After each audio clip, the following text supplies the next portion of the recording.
Good afternoon po sa lahat ng nanonood, lalo na po yung mga taga-Hulita at yung mga taong outside Hulita na tumulong po sa mga biktima ng Typhoon Yolanda at whatever manner po. Nasa rehabilitation and restoration stage na po tayo.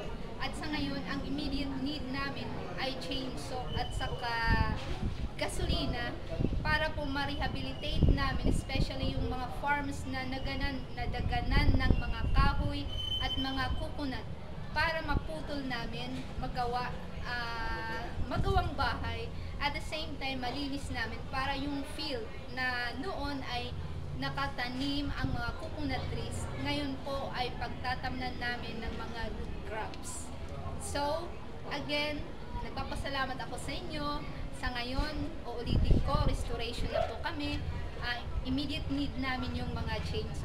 Sana po, matulungan niyo kami, lalo na yung mga taga-Hulita na ang kinabubuhay nila ay farming. Ako po si Purita Lau, Disaster Officer ng Hulita Leyte. Maraming salamat po.